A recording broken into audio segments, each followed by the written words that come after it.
acara webinar pada kesempatan siang hari ini akan segera kita mulai.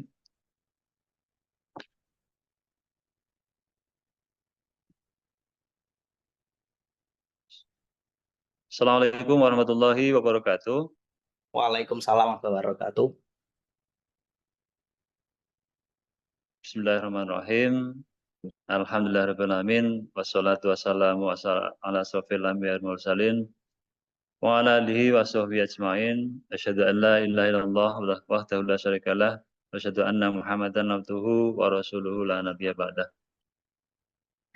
Bapak Ibu yang saya hormati, alhamdulillahirrahmanirrahim. Puji syukur kita panjatkan kehadirat Tuhan Yang Maha Esa, Allah Subhanahu wa taala, atas limpahan rahmat, taufik dan hidayahnya, sehingga pada kesempatan siang hari ini kita masih diberikan kesempatan dan juga kesehatan, sehingga kita dapat hadir di ruang atau di tatap maya ini dalam rangka mengikuti webinar yang disampaikan nantinya 2 jam ke depan ya. Jadi mohon kehadiran yang lain mungkin. Jadi untuk sebelumnya saya sampaikan banyak terima kasih kepada teman-teman, Bapak Ibu semuanya yang sudah hadir di ruang meeting ini. Baik, sebelum acara dimulai, nanti akan ada beberapa susunan acara yang nantinya akan kita lalui bersama dengan harapan apa yang nanti akan kita programkan dapat kita jalankan dari awal hingga akhir berjalan dengan lancar. Baik, untuk susunan acara pada kesempatan siang hari ini atau sore hari ini, jadi yang pertama yaitu pembukaan, kemudian nanti yang kedua adalah sambutan-sambutan. Dalam hal ini mungkin nanti sambutannya adalah sambutan tunggal ya, bukan sambutan 2 kali, hanya sambutan tunggal dari perwakilan sekolah salah satu pemateri kita yang dalam hal ini adalah yang pertama kali, yaitu Ibu Siti Nur Jamilah. Dalam hal ini nanti akan disampaikan oleh Ibu Ari Putri Nugraini, SBD MPD. Kemudian yang ke acara yang berikutnya yaitu pembacaan kurikulum vitae untuk materi yang pertama. Kemudian nanti dilanjutkan dengan pemaparan materi sesi 1, dilanjutkan dengan sesi tanya jawab. Di sini bisa berlaku sebagai diskusi dan juga bisa berbagi. Jadi Bapak Ibu nanti dimohon untuk keaktifannya dalam rangka menanggapi ataupun ikut mungkin ada saran ataupun sharing ya tentang materi apa yang akan kita bahas pada kesempatan hari ini. Dan acara yang ke-6 yaitu penyampaian kesimpulan oleh pemateri pertama. Nah, kemudian dilanjutkan yang kedua yaitu untuk pemateri yang kedua. Nah, dalam ini nanti akan ada pembacaan kurikulum vitae untuk pemateri yang kedua. Dilanjutkan dengan pemaparan sesi kedua yang nantinya akan disampaikan oleh Bapak Eko Prasetyo. Kemudian untuk yang berikutnya yaitu sesi tanya jawab. Ya, kemudian bisa juga nanti diisi dengan diskusi ataupun berbagi nantinya. Terus acara yang ke-10 yaitu penyampaian kesimpulan yang akan disampaikan oleh materi, dan acara yang terakhir yaitu penutup. Baik, Bapak Ibu yang saya hormati, Ibu Bapak guru hebat ya. Jadi untuk mengawali kegiatan pada hari ini, agar hari ini kegiatan kita berjalan dengan lancar, marilah kita awali atau kita buka dengan membaca basmalah bersama-sama. Bismillahirrahmanirrahim. Semoga acara kita pada siang hari ini dapat berjalan sesuai dengan apa yang kita inginkan. Dan semoga dapat memberikan manfaat dan juga barokah buat kita sekalian. Baik, untuk yang berikutnya, yaitu acara yang ketiga, yaitu sambutan dalam hal ini adalah sambutan tunggal yang tadi sudah saya sampaikan akan diwakili oleh salah satu perwakilan dari instansi ataupun unit kerja dari Ibu Siti Nur Jamilah. Beliau yaitu Ibu Ari Putri Nugraini, SPD MPD. Beliau adalah guru penggerak angkatan ketiga, kemudian sebagai pengajar praktek di angkatan 9, dan beliau sekarang menjabat sebagai Ketua KKG Gugus 2 Kecamatan Kaliwetes, Jember. Baik, untuk mempersingkat waktu dan tempat, saya haturkan kepada Ibu Ari Putri Nugraini. Monggo dipersilakan.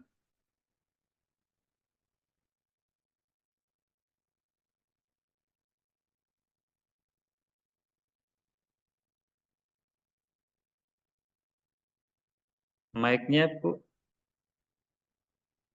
mic-nya di unmute.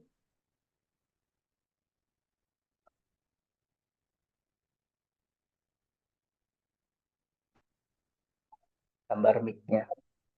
Oke, sampun sudah. Silakan. Sudah terdengar ya? Ini Sampun, sinyalnya Bu. mulai tadi error ini Pak, gangguan ini. Oke, Mudah-mudahan saya lancar. ulangi. Terima kasih atas waktu yang sudah diberikan kepada saya. Assalamualaikum warahmatullahi wabarakatuh. Waalaikumsalam warahmatullahi wabarakatuh. Oke, selamat siang dan salam sejahtera untuk kita semua. Puji syukur atas nikmat yang Tuhan limpahkan kepada kita semua, sehingga pada siang hari ini kita bisa bertemu dalam keadaan sehat walafiat. Amin, amin ya rabbal Amin. alamin. Baiklah Bapak Ibu Guru CGP Angkatan 10 yang luar biasa.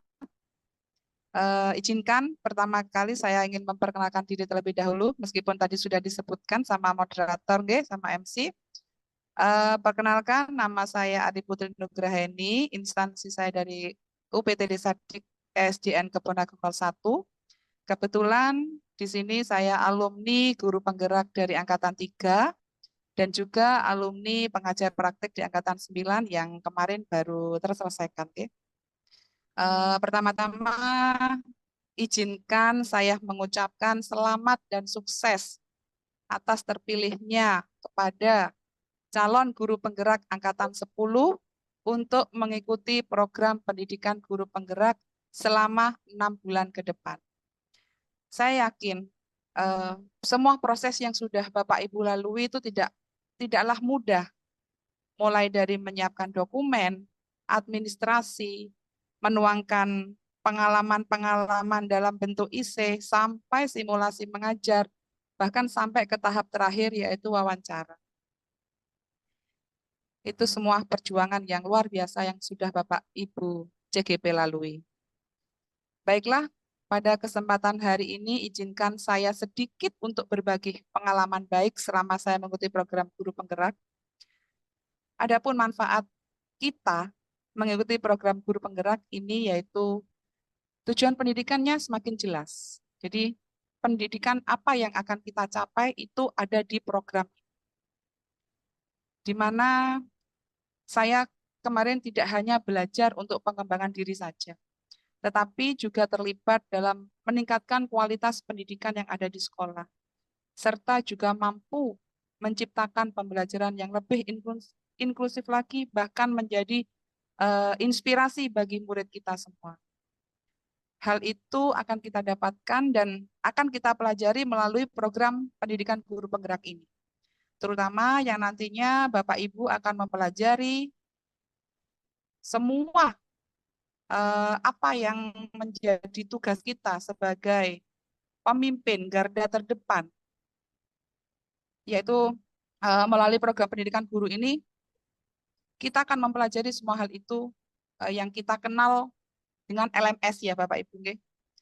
Nah, di LMS itu banyak sekali yang nantinya bisa kita pelajari, mungkin bahkan bisa kita ATM, ambil, tiru, modif terhadap praktek baik kita di dunia nyata, terutama yang berhubungan dengan kepemimpinan kita di dunia pendidikan, terutama yang berhubungan dengan murid, dan murid. Di program guru penggerak ini, kita nantinya akan dicetak sebagai agen perubahan dalam dunia pendidikan.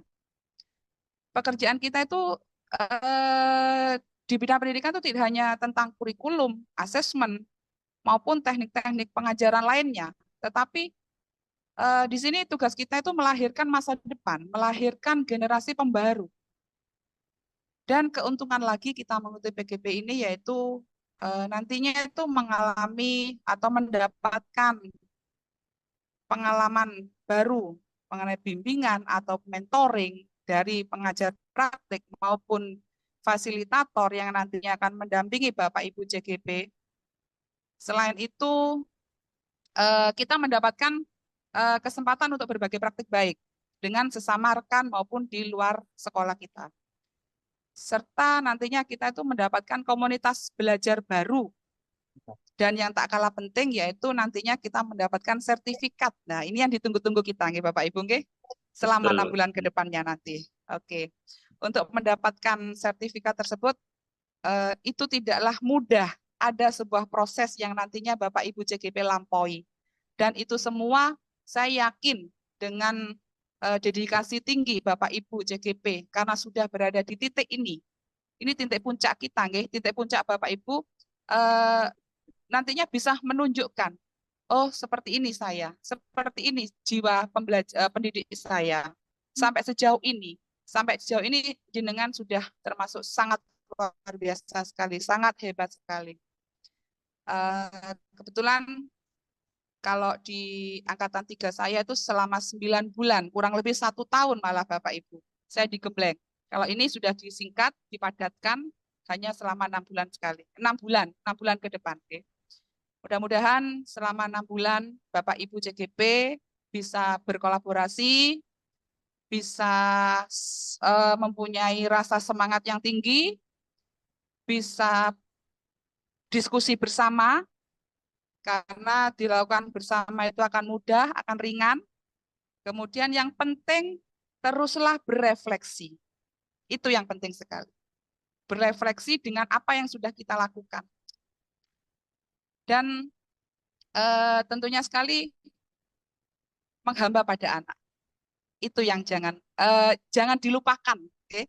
Bapak Ibu guru CGP yang hebat, tentunya dengan melalui proses-proses ini nantinya akan menyita waktu, menyita pikiran, menyita semuanya, okay? Ya, yang penting di sini Bapak Ibu CGP bisa membagi waktu. Itu aja yang penting. Sekali lagi saya ucapkan selamat kepada calon guru penggerak angkatan 10. Selamat menempah diri di program pendidikan guru penggerak. Buktikanlah bahwa tujuan mengikuti program pendidikan ini untuk anak-anak tercinta, murid-murid Bapak Ibu di kelas dan di sekolah, untuk melahirkan generasi pembaru masa depan bangsa negara yang kita cintai. Jadikanlah diri menjadi teladan pembangun semangat dan pemberdaya semua anak Indonesia. Tut Wuri Handayani. Kita ciptakan manusia-manusia merdeka, merdeka belajar untuk murid-muridnya, merdeka belajar untuk para pendidiknya. Akhir kata, saya mohon maaf jika ada salah-salah kata. Wabillahi taufiq wal hidayah. Wassalamualaikum warahmatullahi wabarakatuh. Tergerak, bergerak, dan menggerakkan. Terima kasih Bapak Ibu calon CGP angkatan 10 yang luar biasa. Terima kasih atas sambutannya kepada Ibu Ari Putri Nugrahini yang sudah memberikan semangat buat kita sekalian. Jadi kami CGP angkatan 10 mohon bimbingan dan support-nya, terutama kepada kami ataupun salah satu wakil dari sekolah Ibu yang ada di instansi Ibu, yaitu Ibu Siti Nur Jamilah. Semoga kami semuanya di sini dapat mengikuti jejak Ibu, karena apa yang sudah dicapai oleh Ibu, semoga bisa menginspirasi buat kita semuanya. Baik, terima kasih atas sambutannya. Berikutnya yaitu sebelum saya bacakan pembacaan kurikulum vitae dari materi yang pertama, perlu saya sampaikan bahwasanya kegiatan kita hari ini merupakan salah satu bentuk perwujudan dari aksi nyata dari kami CGP Angkatan 10, di mana apa yang akan kita sampaikan di sini adalah salah satu dari modul yang kita pelajari, yaitu ada di modul 4, di mana di dalamnya adalah tentang implementasi restitusi untuk pemberdayaan diri siswa. Kemudian untuk kegiatan ini sudah disupport penuh ya oleh Kombel yang sudah atau komunitas belajar yang sudah dibentuk yang bernama G2B ya, jadi komunitas guru berdaya, guru bahagia. Nah, ini semoga kita semuanya yang menghadiri acara ini dapat mencapai apa yang disampaikan dari ataupun dari mungkin salah satu moto ya ataupun dari komunitas belajar G2B ini, guru berdaya dan bahagia. Dan itu untuk apa namanya kegiatan kita sudah diwadahi oleh komunitas belajar. Kemudian komunitas belajar ini sedikit saya jelaskan bahwa ini ada salah satu fokus yang ingin dicapainya, yaitu fokus pada pemberdayaan diri guru sebagai individu untuk mewujudkan kehidupan yang penuh daya dan rasa bahagia. Sangat luar biasa sekali dari profil Kombel atau komunitas belajar G2B ini.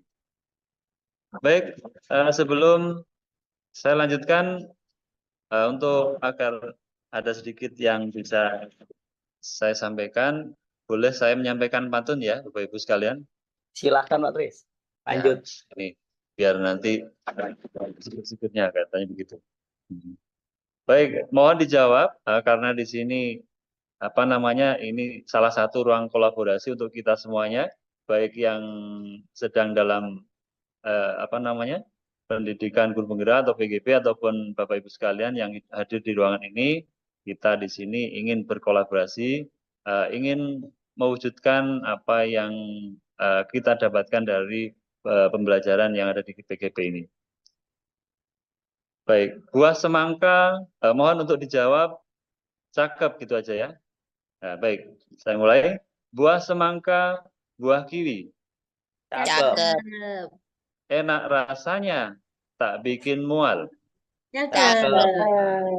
Mari kita biasakan berkolaborasi Cakep.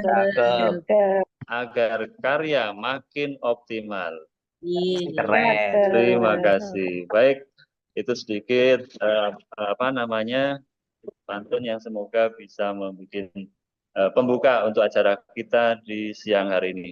Baik, untuk yang selanjutnya pembacaan Saya share kurikulum screen Pak vitae. Tris. Iya. Biar teman-teman juga tahu. Oke, saya share screen dulu. Atau boleh saya bagikan dari sini Pak? Oh, enggak, ini agak tertutup agak jauh ini. Silahkan, Pak. Bentar.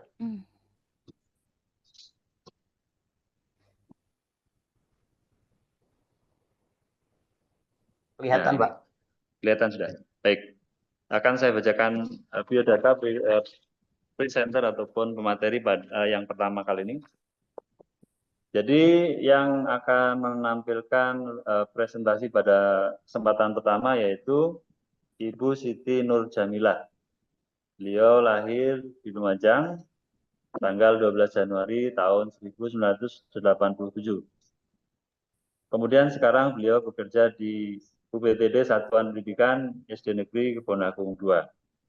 Kemudian riwayat pendidikan yang sudah dijalani dimulai dari TK, jadi untuk TK-nya ini ada di TK Al-Islam Al-Falah Samarinda, yaitu di tahun 1993. Kemudian SD Randu Agung 01 Lumajang 1999. Kemudian MTS Negeri Model Samarinda, ya, ini dari Samarinda ke Lumajang, Samarinda lagi, ya. Nah, Selalu terbang ya. Nah, baik, saya lanjutkan. Untuk setelah MTS, beliau menempuh pendidikan SMA, yaitu SMA Nurul Jadid Paiton, Probolinggo, di tahun 2005. Kemudian kembali lagi ke Jember, beliau menempuh pendidikan D2 PGSD di Universitas Jember, yaitu di tahun 2007. Selanjutnya, beliau menambah pendidikan untuk S1 PGSD-nya juga di Universitas Jember tahun 2010. Adapun pengalaman kerja yang sudah pernah dilakukan, beliau pernah di MI Miftahul Ulum Randuagung Lumajang, yaitu di tahun 2005 sampai dengan 2007. Kemudian pernah juga di SDN Jemberlor 03, ya, di tahun 2010. Lalu pernah juga di SD Negeri 01 Loan, Janan Ilir, Samarinda, Kalimantan Timur, ya, di tahun 2011 sampai dengan 2021. Nah, setelah itu kembali lagi ke Jember. Sekarang beliau bertugas di UPTD Satuan Pendidikan SDN Kebonagung 01, dimulai dari tahun 2021 sampai dengan sekarang. Nah, itu profil singkat dari Ibu Siti Nur Jamilah, presenter pertama atau pemateri pertama yang akan menyampaikan materinya. Baik, itu untuk pembacaan kurikulum vitae dari pemateri pertama sudah kita lalui. Yang berikutnya acara yang selanjutnya yaitu pemaparan materi sesi pertama yang akan disampaikan oleh Ibu Siti Nur Jamilah. Kepada beliau dipersilahkan. Monggo. Baik, terima kasih Bapak. Apakah suara saya sudah terdengar? Sudah, Sangat Ibu. jelas. Sudah. Sangat jelas. Ya. Terima kasih. Assalamualaikum warahmatullahi wabarakatuh. Waalaikumsalam warahmatullahi wabarakatuh. Salam, Om Swastiastu, Namo Buddhaya, Salam Kebajikan, Rahayu. Selamat siang Bapak Ibu Guru hebat yang telah berkenan hadir dalam webinar berbagi praktik baik, implementasi restitusi untuk pemberdayaan diri siswa. Pada siang hari ini, izinkan saya, Siti Nur Jamilah dari SDN Kebonagung 1, akan bersama Bapak dan Ibu Guru hebat sekalian, akan berbagi penyebaran pemahaman dan penerapan pengalaman budaya positif sebagai salah satu pemenuhan tugas dari pendidikan guru penggerak yang sedang kami jalani. Baik, materi yang akan saya sampaikan adalah tentang budaya positif. Apa itu budaya positif? Budaya positif sendiri adalah nilai-nilai atau keyakinan serta kebiasaan-kebiasaan di sekolah yang berpihak pada murid.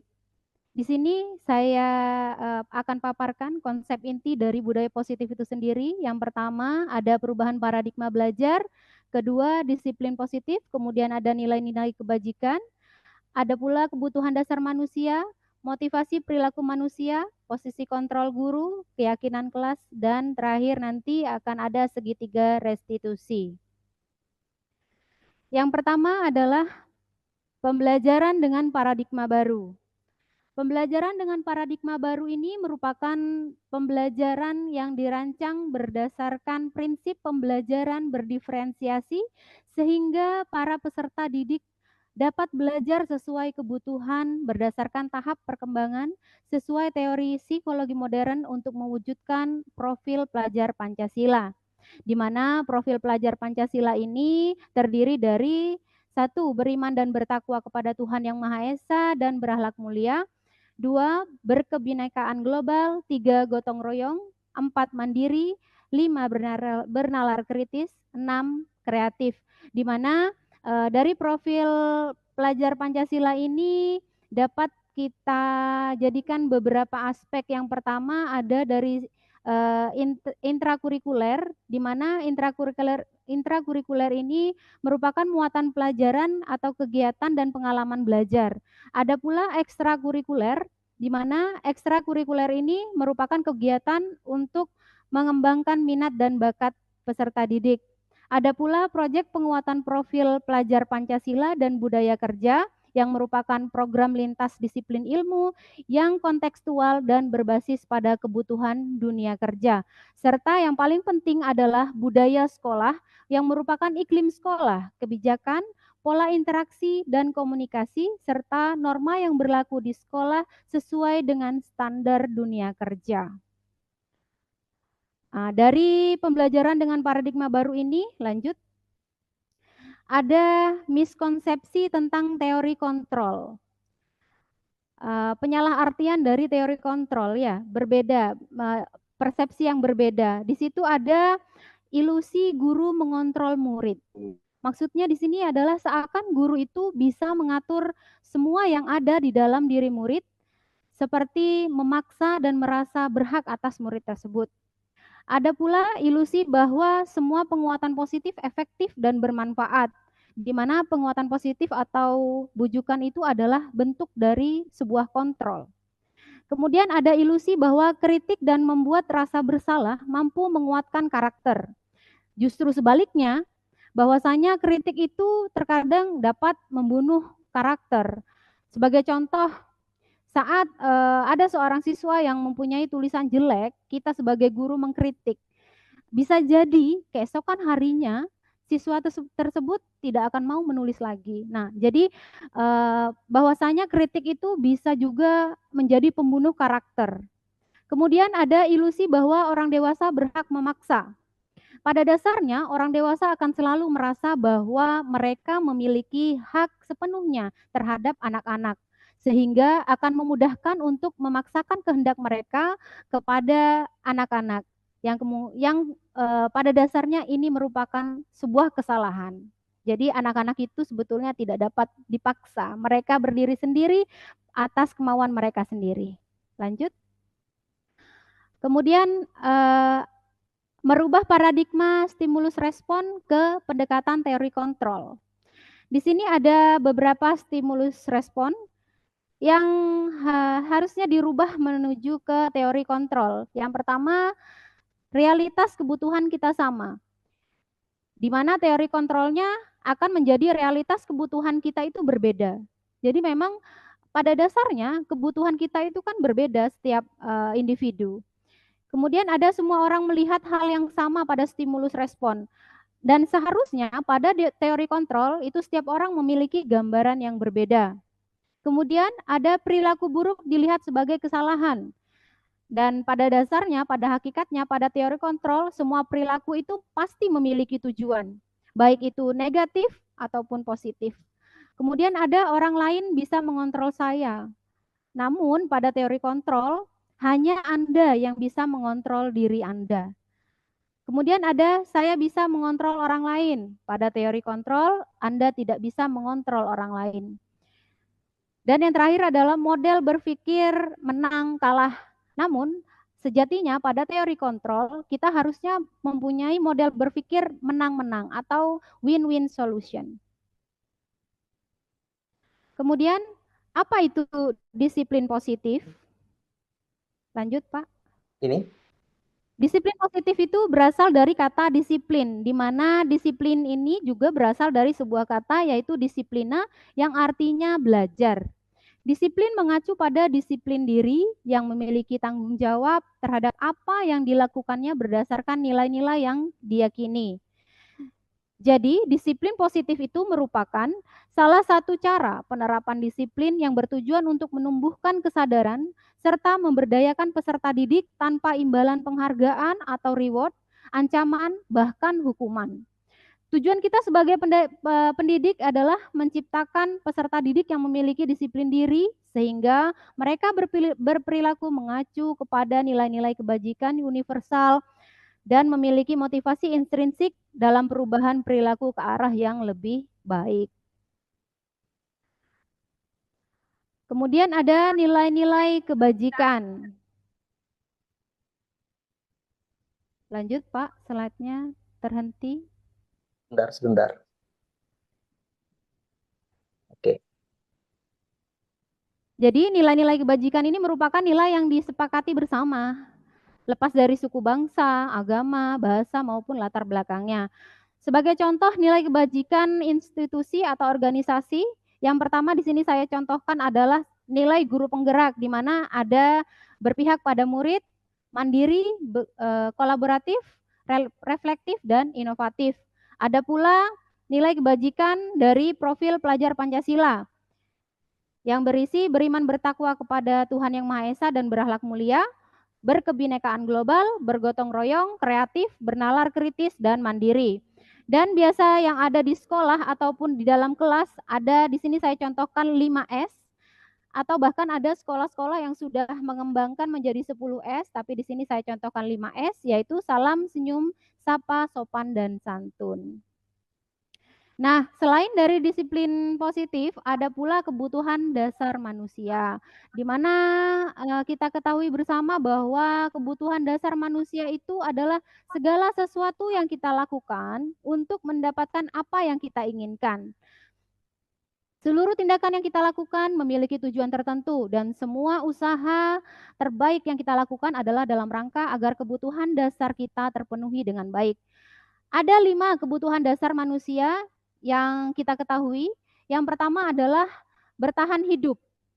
Dengan bertahan hidup ini kita membutuhkan makanan, pakaian, tempat tinggal, keamanan, serta kesehatan untuk bertahan hidup. Kemudian ada kasih sayang dan rasa diterima. Rasa diterima, dipedulikan, berbagi, kerjasama, menjadi bagian dalam kelompok, itu merupakan salah satu kebutuhan dasar manusia, kasih sayang. Kemudian ada penguasaan yang meliputi harga diri, keinginan untuk dianggap, memimpin, berprestasi, diakui, dan juga didengar. Ada pula kebebasan yang include di dalamnya adalah mandiri, memiliki pilihan, mencoba hal baru, dan mampu mengendalikan arah dirinya.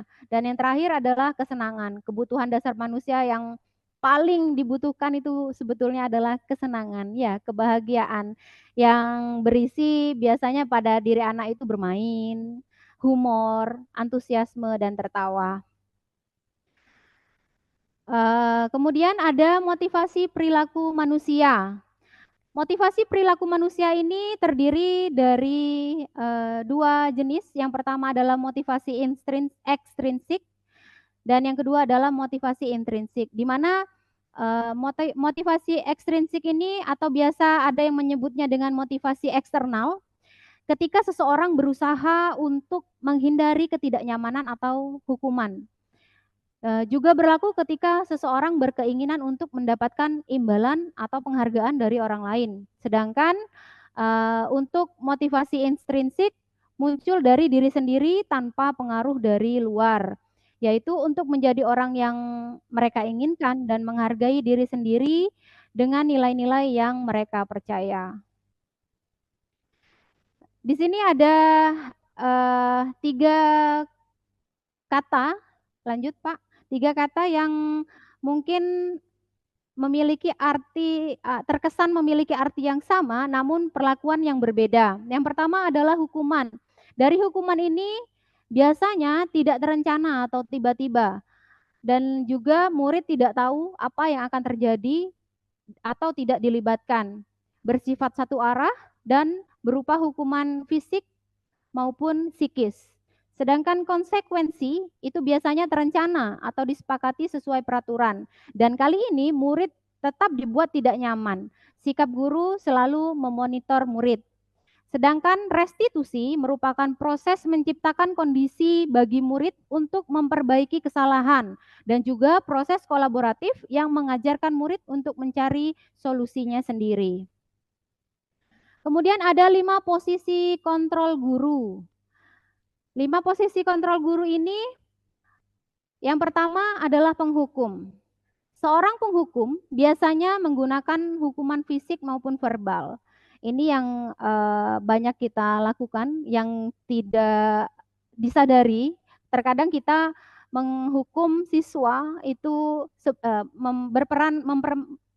memerankan diri sebagai seorang penghukum. Jadi kadang memberi hukuman fisik ataupun verbal Contohnya dengan mengolok atau menyebut apa kalau kata sekarang itu body shaming ya. Nah, itu termasuk penghukum. Kemudian ada pembuat merasa bersalah.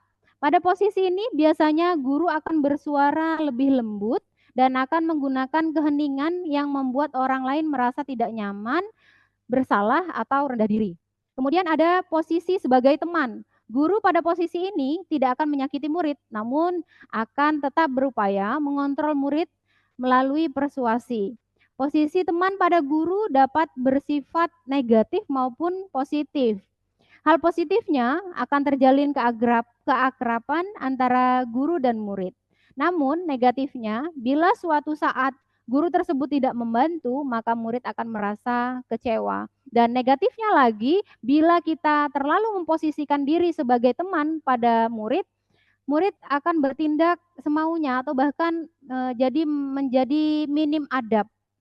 Nah, itu yang perlu kita pertimbangkan untuk memilih posisi kontrol mana yang harus kita ambil. Kemudian ada posisi kontrol sebagai pemantau. Nah, memantau ini berarti mengawasi. Jadi pada saat kita mengawasi, kita bertanggung jawab atas perilaku orang-orang yang kita awasi.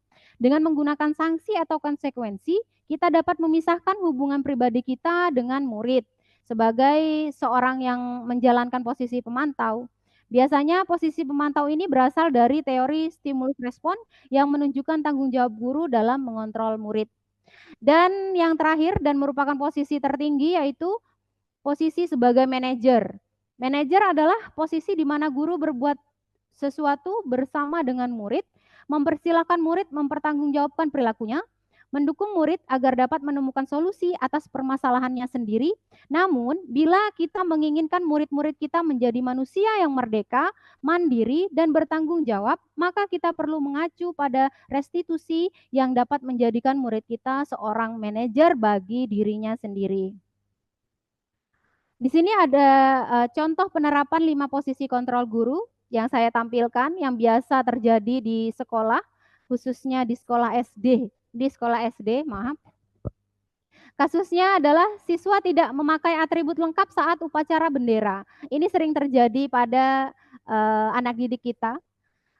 Biasanya guru yang memposisikan dirinya sebagai penghukum akan melakukan sebuah hukuman yaitu hormat pada bendera selama 1 jam. Nah, ini guru yang memposisikan dirinya sebagai penghukum. Kemudian jika guru tersebut memposisikan dirinya pada pembuat merasa bersalah, biasanya beliau akan mengucapkan kalimat seperti, berapa kali ibu atau bapak harus memberitahu kamu selalu saja mengecewakan ibu atau bapak, begitu ya.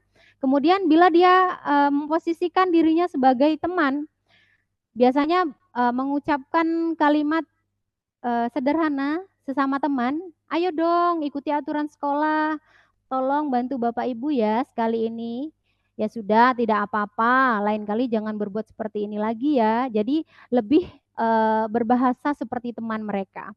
Kemudian jika guru tersebut memposisikan dirinya sebagai pemantau, biasanya dia akan mengucapkan kalimat, kamu sudah melanggar peraturan sekolah, kamu tahu konsekuensinya. Setelah upacara, kamu beli atributnya ke koperasi sekolah dan jangan diulangi lagi. Nah, biasanya lebih mengarahkan kepada konsekuensi. Dan yang terakhir adalah posisi guru sebagai manajer. Biasanya dia akan mengucapkan, apakah kamu tahu kesalahanmu, dengan memposisikan kesalahan siswa ya. Terus bisa juga diucapkan, kira-kira bagaimana kamu memperbaiki kesalahanmu. Nah, itu seperti manajer. Nah, Bapak Ibu sekalian, di sini saya ada kalimat, di posisi kontrol manakah kalimat ini akan diucapkan? Biasanya saya kecewa sekali dengan kamu. Di posisi kontrol manakah kalimat ini biasa diucapkan? Siapa yang berkenan untuk menjawab?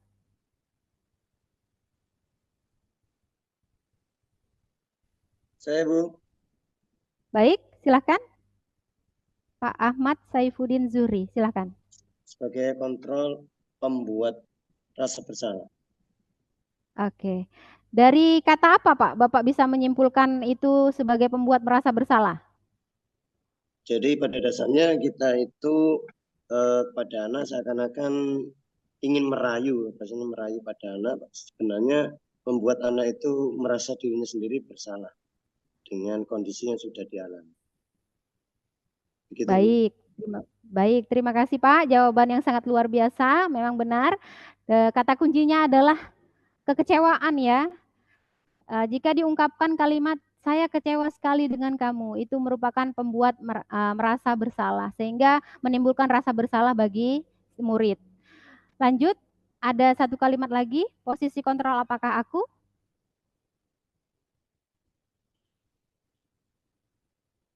Apabila ada kalimat menyatakan apa rencanamu untuk menyelesaikan masalah ini? Silahkan Bapak Ibu sekalian.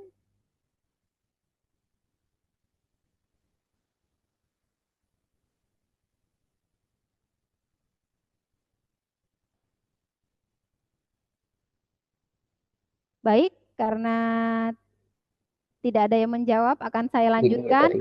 Jadi bila ada seorang guru yang mengucapkan kalimat apa rencanamu untuk menyelesaikan masalah ini, biasanya mereka memposisikan diri mereka sebagai manajer. Lanjut. Yang ini belum. Oh ya, satu lagi, ada satu kalimat lagi. Bila seorang guru mengucapkan kalimat kamu tidak pernah benar melakukannya. Biasanya ini guru yang memposisikan dirinya sebagai pemantau karena guru ini biasanya mengawasi perilaku peserta didik sehingga beliau dapat mengungkapkan kata ini. Kamu tidak pernah benar melakukannya, jadi dianggap salah ya siswanya. Baik, lanjut. Kemudian ada keyakinan kelas. Nah, di sini mengapa keyakinan kelas? Mengapa bukan peraturan kelas? Setahu saya dulu saat saya bersekolah itu masih menggunakan peraturan kelas.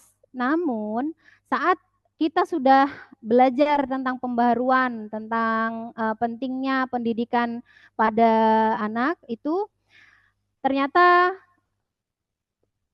penggunaan kata peraturan ini kurang tepat. Makanya kita menggunakan kata keyakinan. Jadi berubah menjadi keyakinan kelas. Salah satu perbedaan kunci dari keyakinan kelas ini adalah penghindaran dari kalimat-kalimat negatif. Nah, karena seringkali peraturan kelas itu lebih cenderung mencantumkan larangan-larangan atau sanksi-sanksi yang dapat menciptakan atmosfer yang negatif bagi peserta didik. Nah, di sini saya mencontohkan salah satu pembentukan keyakinan kelas di kelas saya. Lanjut, Pak. Nah, biasanya keyakinan kelas itu sendiri bersifat abstrak, berupa pernyataan universal. Dibuat dalam pernyataan yang positif, berbeda dengan peraturan kelas itu yang kebanyakan menggunakan kalimat negatif ya. Kemudian sedikit saja agar mudah diingat, sesuai dengan kondisi kelas dan sekolah sehingga mudah diterapkan, dan semua warga sekolah atau warga kelas dilibatkan saat membuat keyakinan kelas. Nah, ini gambar-gambar yang saya ambil saat saya dan siswa saya di kelas 6 membuat keyakinan kelas. Mereka ternyata antusias sekali saat pembentukan keyakinan kelas ini. Saya yakin Bapak Ibu guru sekalian juga telah melaksanakan pembentukan keyakinan kelas ini dan pasti akan memiliki cerita yang berbeda dan pastinya seru. Lanjut. Kemudian ada segitiga restitusi. Nah, inilah puncak dari budaya positif, segitiga restitusi, yaitu suatu proses dialog yang dijalankan oleh guru agar dapat menghasilkan murid yang mandiri dan bertanggung jawab. Di mana segitiga restitusi ini yang langkah pertamanya adalah menstabilkan identitas, di mana biasanya guru menyampaikan bahwa setiap orang itu pernah melakukan kesalahan. Dan biasanya disampaikan pula, kamu bukan satu-satunya yang pernah melakukan hal ini. Atau, Bu Guru juga pernah kok seperti kamu. Nah, begitu ya contoh kalimatnya. Kemudian langkah keduanya adalah validasi kebutuhan. Biasanya guru mengucapkan, kamu tentu punya alasan mengapa melakukan hal itu. Atau, adakah cara yang lebih efektif untuk mendapatkan apa yang kamu butuhkan? Memvalidasi kebutuhan siswa. Kemudian langkah ketiga adalah menanyakan keyakinan. Biasanya ditanyakan nilai-nilai apa yang telah kamu sepakati, keyakinan kelas yang mana yang telah kamu langgar, kamu ingin menjadi orang seperti apa. Nah, begitu pelaksanaan segitiga restitusi. Yang pertama lebih mendetail adalah menstabilkan identitas. Lanjut, Pak. Berdasarkan prinsip membuat kesalahan adalah bagian dari proses pembelajaran. Jadi, biasanya pada tahap ini akan timbul pernyataan di mana berbuat salah itu wajar. Kemudian tidak ada manusia yang sempurna. Ada pula ibu bapak juga pernah melakukan itu. Ibu bapak tidak mau mencari siapa yang salah, tapi ibu bapak ingin mencari solusi dari permasalahan ini. Dan juga bisa dikatakan kamu berhak merasa begitu. Ini salah satu contoh beberapa untuk mengungkapkan penstabilan identitas. Kemudian yang langkah kedua adalah validasi tindakan yang salah. Berdasarkan prinsip setiap perilaku berupaya memenuhi suatu kebutuhan tertentu. Biasanya kalimat yang diucapkan adalah kamu pasti punya alasan mengapa melakukan hal itu. Atau padahal kamu bisa melakukan yang lebih buruk dari ini ya. Atau bisa juga kamu patut bangga karena telah melindungi sesuatu yang penting buatmu. Atau juga kamu melakukannya karena mempertahankan sesuatu yang penting bagimu. Dan langkah yang ketiga merupakan menanyakan keyakinan. Berdasarkan prinsip teori kontrol bahwa pada dasarnya kita termotivasi secara intrinsik. Di awal tadi sudah saya sampaikan motivasi intrinsik. Biasanya timbul kalimat apa keyakinan kelas kita? Menanyakan sebuah keyakinan ya. Kemudian nilai-nilai apa yang telah disepakati bersama? Atau seperti apa gambaran sebuah kelas yang ideal menurut kamu? Atau bisa juga kamu ingin menjadi orang seperti apa? Nah, ini salah satu contoh penerapan segitiga restitusi di sekolah saya yang saya lakukan kepada siswi saya. Lanjut, Pak.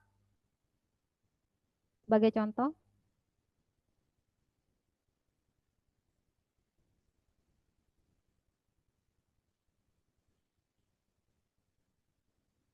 Suaranya, Pak. Bentar. Ini sudah, Mak. Kok nggak dengar ya, Bu ya? Oh ya, mungkin Sebentar. ada sedikit kendala. Nggak masuk ya? Nggak masuk, Pak. Belum. Sebentar.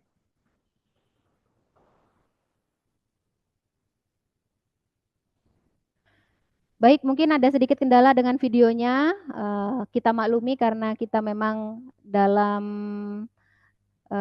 jalur daring atau online. Jadi inilah salah satu hambatan yang akan terjadi. Jadi sebagai contoh ya, biasanya kita melakukan segitiga restitusi kepada siswa saat siswa kita melakukan suatu kesalahan. Contohnya tadi siswa saya melakukan kesalahan, dia merasa marah sekali karena pada hari itu dia piket, namun teman satu kelompok piketnya itu tidak melaksanakan piket. Jadi dia merasa kesal dan marah sampai akan memukul temannya yang tidak piket itu. Jadi saya panggil sebentar dan saya lakukan segitiga restitusi berdasarkan tahap-tahap yang ada. Yang pertama dengan menstabilkan identitasnya, dengan membujuk dia, menenangkan dia agar lebih stabil lagi identitasnya. Kemudian memvalidasi kebutuhannya dan yang terakhir dengan menanyakan keyakinannya. Baik, Bapak Ibu. Terdengar, Bu, ini? Nggak apa-apa, Pak, sudah. Oke. Itu tadi semua materi yang sudah saya sampaikan. Saya di sini menyampaikan materi bukan karena saya pintar, tapi saya juga belajar dan saya ingin sedikit berbagi dengan Bapak Guru hebat sekalian. Terima kasih, itu tadi materi yang sudah saya paparkan. Akan saya kembalikan kepada Bapak Moderator, silakan.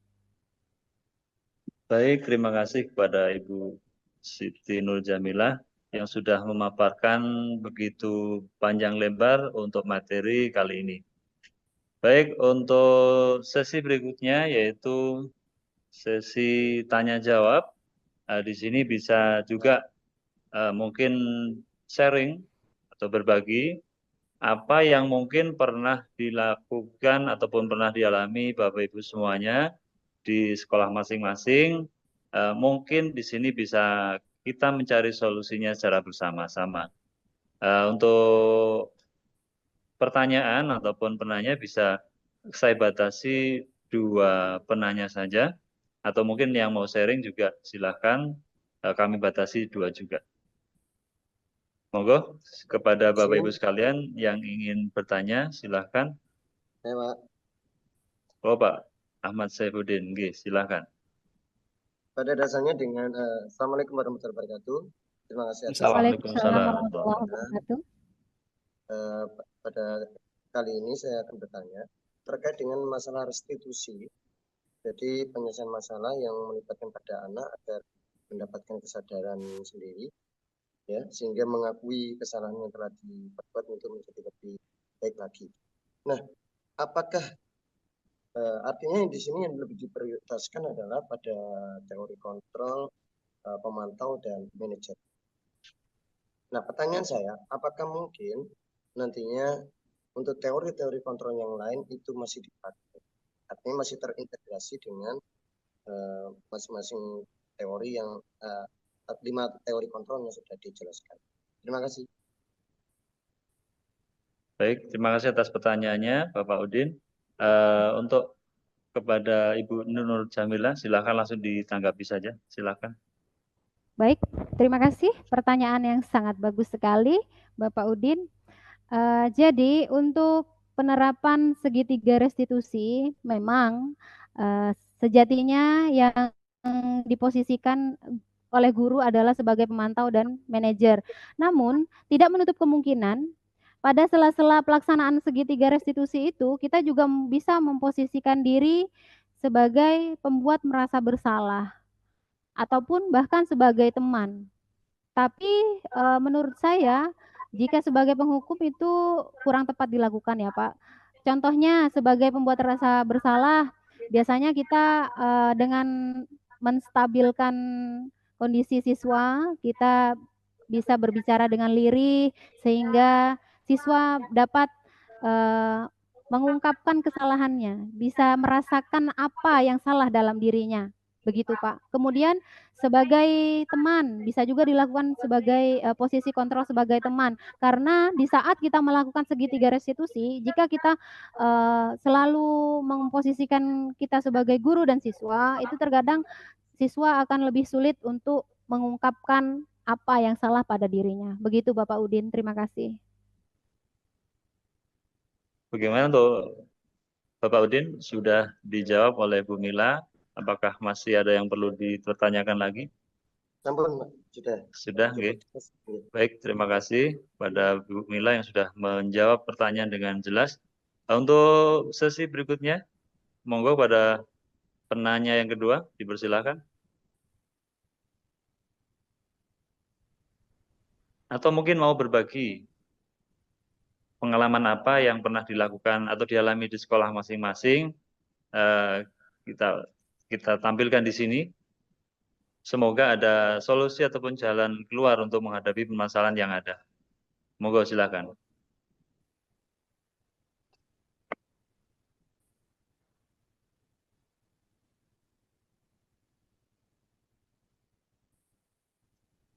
Baik Pak, mungkin sudah ini ya Pak, penjelasan tadi sudah cukup menjelaskan cukup. Dan mungkin Bapak Ibu guru yang hebat sudah waktunya terlalu siang mungkin sehingga sedikit kendala kepanasan mungkin Pak ya. Sebaiknya diakhiri saja Pak, nggak apa-apa. Oke, siap. Baik, karena ini permintaan dari pemateri, baik karena dulu, Ibu Pak. Bapak juga tidak ada pertanyaan. Bagaimana Pak Eko? Mungkin kesimpulan Pak dari Bu Oh, Mila. betul. Jadi Cukup untuk ya. sesi yang berikutnya memang terakhir adalah untuk sesi pembacaan kesimpulan oleh pemateri.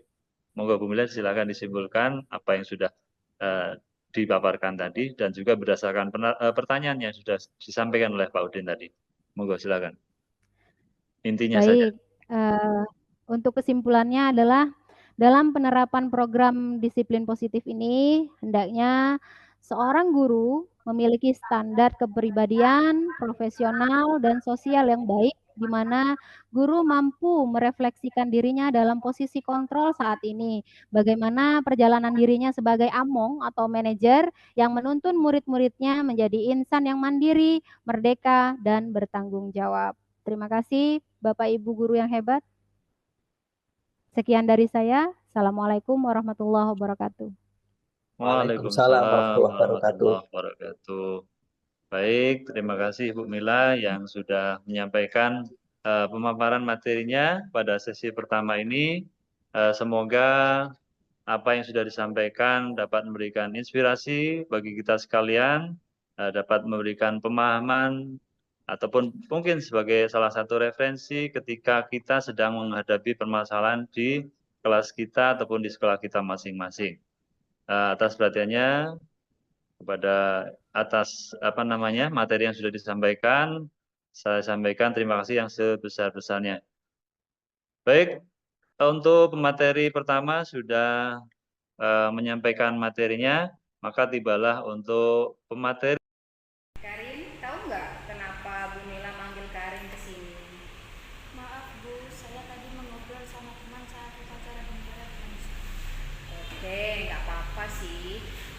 Manusia memang tempat salah dan hilang. Bu Mila juga pernah berbuat salah. Emang kenapa tadi Karin ngobrol sama teman saat upacara?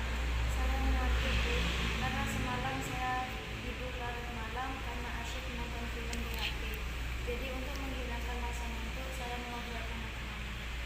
Oke, Karin, kalau sudah nonton HP, memang kita seringkali bisa lupa waktu.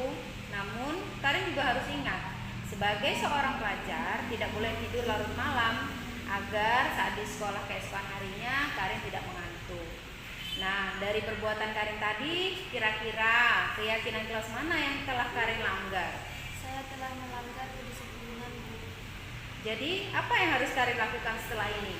Saya harus lebih meningkatkan kedisiplinan agar saya tidak lagi lupa waktu dan lain-lain. Bagus. Apa Karin meyakini bahwa kedisiplinan itu penting buat Karin? Iya Bu, saya meyakininya. Oke. Selanjutnya, apakah Karin bersedia memperbaiki sikap? Bersedia Bu. Baik. Dengan cara apa Karin akan memperbaiki sikap disiplin? Saya akan membagi waktu saya seefisien mungkin Bu agar tidak mengganggu kegiatan saya.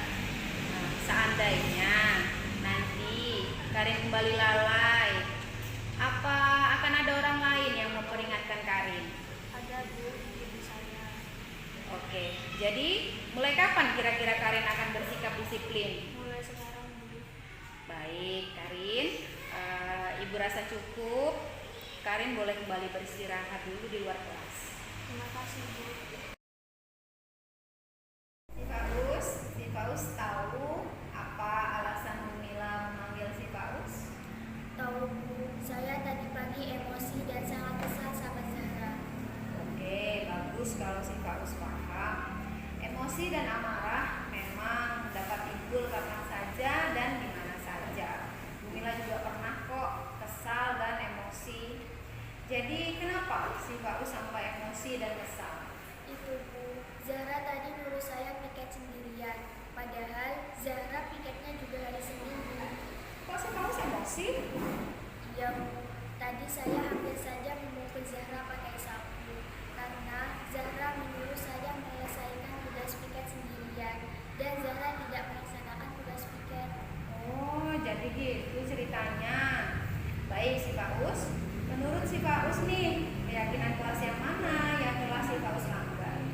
Saling menghormati teman Bu. Dan apakah saling menghormati teman itu sangat penting bagi si Faus? Baik, si